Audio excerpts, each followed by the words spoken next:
J'avais une question en attendant qu'on prenne celle des membres, des participants.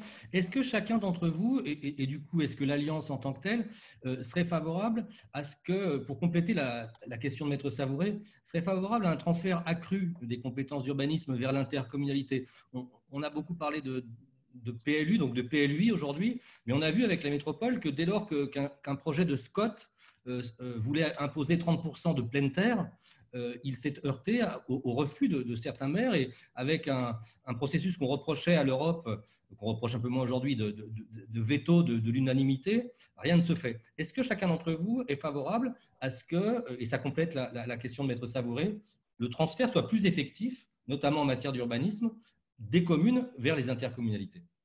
Jacques, le sujet, ce n'est pas de savoir si ce soit plus effectif. Le sujet, c'est de savoir si c'est plus efficace. Et moi, je me refuse à avoir, encore une fois, des normes pour tout le monde où on s'aperçoit qu'on se retrouve nulle part.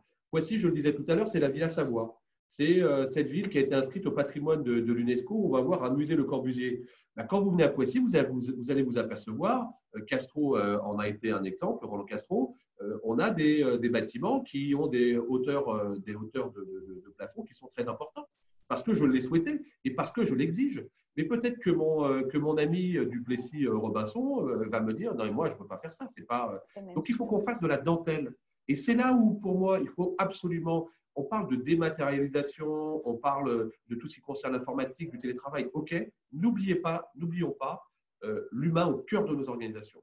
Sinon, on ne s'en sortira pas. Si on veut faire preuve d'attractivité, si moi, je veux être une ville urbaine, mais campagnarde, aux portes de Paris, pour reprendre l'expression d'Olivier tout à l'heure, le sens qu'il souhaitait mettre en place, il faut que je continue en fait à façonner cette ville de Poissy, notre territoire, en adéquation avec celles et ceux qui y vivent. Mais pour savoir comment ça se passe et comment ça se goupille, il faut connaître nos habitants. Et pour connaître nos habitants, il faut être en contact avec eux. Nous le sommes au quotidien, nous sommes des courroies de transmission. Moi, vraiment, comme ça, j'en conclurai là. Je suis ravi de cette initiative. Bravo et merci. Je me ferai un grand plaisir de vous inviter à nos réunions de quartier pour venir voir comment ça se goupille. On va en prendre plein la gueule, mais ça fonctionne. Et on est en face. Voilà, on est dans la proximité. Parce que je disais à mon directeur de cabinet, c'est important de sentir ça. Vous avez, vos prérogatives, mais nos habitants veulent aussi comprendre. Ils sont capables de tout entendre. Que ça fonctionne, que ça ne fonctionne pas. Enfin, pour terminer, je rejoins ce que disait Christine tout à l'heure. Le Paris Saint-Germain, je vous disais tout à l'heure, c'est 74 hectares, c'est 17 terrains, c'est un stade de 5000 places, c'est 92% d'espace vert. 92% d'espace vert. C'est-à-dire qu'on est capable de créer un mieux vivre ensemble en se respectant les uns les autres. On n'est pas des robots, on n'est pas du copier-coller. Et c'est pour ça qu'on est sur une exception culturelle française qu'il faut qu'on privilégie malgré tout. Merci. Merci en tout cas de cette belle invitation. Merci. Certains voulaient répondre à ma question. Marc Villand, vous avez un avis? Vous souhaitez plus d'intercommunalité, plus d'un interlocuteur plus unique? Écoutez, je vais dire pas forcément. C'est-à-dire que pour moi, il y a des choses qui sont du domaine de l'interco, les grands équilibres, faire rentrer la nature en ville, etc. Mais je me rends compte aussi que si vous n'avez pas un maire porteur de projet, vous ne faites rien. Et rien, il y a une responsabilité politique. C'est le maire qui l'a. Elle ne peut pas être transférée à une technostructure. Donc, il faut trouver un équilibre. Et cette technostructure, je rajoute, elle ne peut pas travailler seule. Elle ne peut pas travailler sans les professionnels, sans les architectes, sans les agents immobiliers, sans les notaires. C'est trop souvent le cas. Donc, en l'état, si vous voulez, moi, je suis plus que partagé. Si on refondait un peu la façon de faire les PLU, c'est-à-dire s'il y a des grandes directives qui sont communautaires et un vrai pouvoir au maire, mais là, le maire, si vous voulez, il a le pouvoir de dire oui, tous les autres vous imposent des contraintes parfois hors sol, et il n'a pas finalement toujours le pouvoir définitif de décision, et pour tout le monde, il est le responsable, à la fois pour les professionnels et pour ses habitants. Donc, il peut être dans une position très difficile. Donc, je pense que ce schéma, tel qu'il est, doit être amélioré, réformé, rénové. Très bien. Christine Lecomte, vous avez une opinion sur la question? faut vous… Ouais, voilà, excusez-moi. Je pense surtout qu'il y a un sujet qui concerne l'ingénierie publique. Et donc, tout ce qui peut aider les élus à être porteurs de décisions qui soient dans l'intérêt public de leur territoire. Aujourd'hui, on voit qu'on a un écrémage progressif de toute cette ingénierie publique de conseils autour des élus et qui leur permettent de prendre les bonnes décisions. Et donc, ce panel de personnes, alors ça peut être des architectes, des urbanistes, des paysagistes, des ingénieurs, des écologues, des sociologues, voilà, tous ces métiers-là qui en fait sont là pour conseiller, pour accompagner les élus, et bien dans le domaine public, c'est de plus en plus rare. On a vu que les DDT s'enlevaient de ce système-là, on a vu que les CAUE étaient un petit peu mis en retrait. On a vu, et finalement, eh bien, qu'est-ce qui reste? Si pour le maire, il lui reste juste son instructeur de permis et que l'instructeur de permis n'a pas de compétences dans les domaines très élargis, hein, parce qu'une construction change tout un paysage, eh bien, c'est un vrai sujet. Donc, pour moi, l'ingénierie publique et pouvoir donner aux élus les possibilités de se faire accompagner par des personnes compétentes qui soient indépendantes et qui soient là pour l'intérêt général, me semble indispensable. Je rebondis sur ce que vous dites. Il y a eu deux questions sur l'appui GP. Une personne qui souhaitait savoir si elle avait vocation à accueillir d'autres acteurs et si c'était peut-être déjà en préparation. Et puis Pierre Vidalet posait la question de quelle forme prendra l'association dans l'avenir. Y aura-t-il une organisation visant à une production intellectuelle, des recommandations ou préconisations sur le projet économique, environnemental, sociétal que vous appelez de vos voeux? Je ne sais pas qui veut répondre à cette question. Je peux répondre à ça peut-être si vous voulez. En fait, l'appui GP s'est construite avec, comme vous l'avez vu, les agents immobiliers, les architectes, les promoteurs et les notaires, mais bien entendu a vocation à intégrer dans son sein tous les acteurs de la chaîne de l'immobilier et de l'urbanisme. C'est ça, l'alliance des professionnels pour l'urbanisme et l'immobilier. L'idée étant toujours d'avoir des métiers, des professionnels qui sont d'une part dans le domaine de l'urbanisme et de l'immobilier, d'autre part qui ont envie de travailler avec un système d'alliance et qui croient beaucoup dans l'émergence du Grand Paris. C'est ça, finalement, notre conception en général. Donc, il y a beaucoup d'autres professions qui ont vocation à nous rejoindre. Je pense particulièrement aux géomètres, mais il y en a d'autres, des métiers de bâtiment aussi peut-être, enfin, il y en a d'autres. Donc, bien entendu, l'appui GP a vocation… Acteur privé, excusez-moi, maître. Oui, acteur privé. Acteur privé, parce que précisément l'appui, acteur privé, oui, alors on peut toujours réfléchir après à la suite, mais c'est vrai qu'a priori, ce sont plutôt les acteurs privés, puisque c'est des professionnels de l'immobilier et de l'urbanisme, et qui sont un appui justement à destination des interlocuteurs pour les collectivités et pour l'État. Donc c'est plutôt la vocation.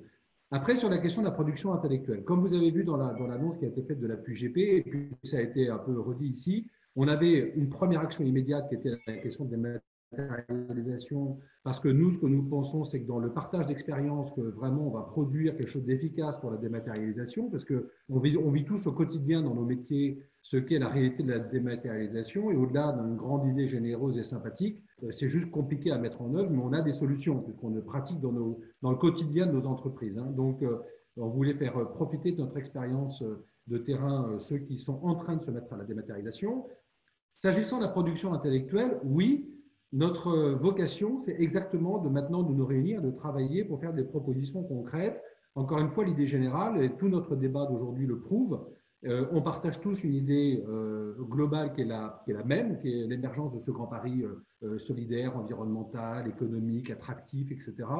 Maintenant, le Grand Paris se fera par ses acteurs, ou il ne se fera pas. Donc, s'il se fait par ces acteurs, nous sommes ces acteurs, et donc on doit faire des propositions, sinon ça ne sert à rien. Sinon, notre idée est une mauvaise idée. Donc, il faut faire des propositions concrètes. Et on part de l'idée que si une proposition est commune à l'ensemble des professionnels que nous sommes, c'est que c'est probablement une bonne idée. Après, il faut en discuter avec les élus, avec les collectivités, pour voir si effectivement on peut la déployer en pratique, parce qu'il n'y a rien de pire qu'une bonne idée qui n'est pas une idée qui peut se déployer en pratique, hein. Et notamment sur la question là qu'on évoquait à l'instant de l'intercommunalité, etc. Ce qu'on voit bien dans notre discussion, c'est qu'il ne s'agit pas, et probablement ce n'est pas possible, et ce n'est probablement pas une bonne idée de retirer au maire, bien entendu, le pouvoir de donner des autorisations de construire. En revanche, le Grand Paris doit être une organisation de coordination, c'est-à-dire qu'il n'est pas possible, à mon avis, il n'est pas possible qu'un maire ait une politique, d'ailleurs ce n'est pas le cas généralement, mais qu'un maire ait une politique qui soit complètement en opposition avec une politique globale de la région du Grand Paris. Bon. Donc, en fait, il faut plus mettre en œuvre une question de coordination. Et donc, c'est une question de curseur pour savoir ce qui est du ressort de l'échelon municipal, ce qui est du ressort probablement d'un échelon plus important. Certainement, il y a des idées à trouver. Ça va faire partie des productions intellectuelles que nous allons faire, parce que nous allons faire des propositions. Et notamment, on va mettre à contribution, je termine rapidement par là, puisqu'on a parlé beaucoup de logement, il y a toute l'ingénierie juridique aussi sur laquelle je voudrais insister en matière de logement, parce que c'est vrai que le droit de propriété aujourd'hui est ainsi conçu qu'on est propriétaire pour la vie entière, qu'on peut transmettre, et c'est très bien, mais qu'il y a aussi d'autres modes de propriété, des propriétés temporaires, des propriétés du sol et pas du foncier, qui permettent peut-être de décompresser le marché immobilier. On a beaucoup travaillé ces sujets-là, notamment parce que la pression du prix du foncier était telle que l'accès à la propriété est finalement, dans Paris, au moins intramuros, mais aussi en petite couronne, devenu impossible à un certain niveau de population, et c'est probablement bien dommage. Donc, il faut travailler en ingénierie juridique à d'autres modes de propriété. On a déjà beaucoup d'idées là-dessus. On produira ensemble et on se concertera pour faire ces propositions. Donc, vous voyez que les propositions, elles ont vocation à être pour les collectivités, pour le législateur et puis pour l'ensemble de la chaîne de l'immobilier en général. Je rejoins totalement les propos de Bertrand sur la propriété foncière et c'est effectivement ce que l'on retrouve nous dans les exemples qu'on a portés sur les coopératives d'habitants à Zurich l'hiver dernier à la Cité de l'Architecture. C'est quelque chose qui est vraiment extrêmement intéressant et surtout il faut que ça soit fait dans le dialogue avec chacun pour justement lever les freins dans chacun de nos métiers pour avancer sur ces sujets-là. Juste une petite phrase aussi sur les actions qu'on va mener. Moi, je vois le parallèle avec le comité de liaison des matériaux biosourcés qu'on a monté avec la Chambre d'agriculture, donc sur un autre domaine, mais qui est le domaine des matériaux de construction. On voit que les actions se montent progressivement parce qu'il y a aussi une demande, un besoin et qu'on cerne mieux à tous les besoins qu'on arrive ensuite à mettre dans le concret. Là, je vois dans la conversation du webinaire quelqu'un qui nous dit peut-être qu'il faudrait rédiger une charte des acteurs du Grand Paris pour manager les projets. Et ben, peut-être que ce sera quelque chose qui viendra. Peut-être aussi qu'on pourra renforcer nos dialogues collectifs avec les élus pour améliorer les choses ou pour faire passer des idées. Je pense à l'idée que Bertrand vient de développer, qui est extrêmement importante et intéressante. Et tout ça dans le respect des métiers de chacun, mais pour les faire peut-être aussi évoluer. Moi, je pense que les grands challenges qui nous attendent sont autres que de savoir si on va pouvoir mettre une prise électrique dans un parking. Et donc, ça va être des chantiers qui vont nous demander sans doute d'évoluer même dans les acteurs qui vont être autour de nous et dans nos manières de fabriquer nos métiers. Et ces grands changements, il faut qu'on soit prêt à les accompagner, il faut qu'on soit prêt en tant qu'acteur, il faut que l'État soit prêt à nous accompagner, il faut que chacun d'entre nous on soit prêt à accompagner les autres. Et ça ne peut se faire que dans la discussion. Eh bien, écoutez, je vous remercie beaucoup.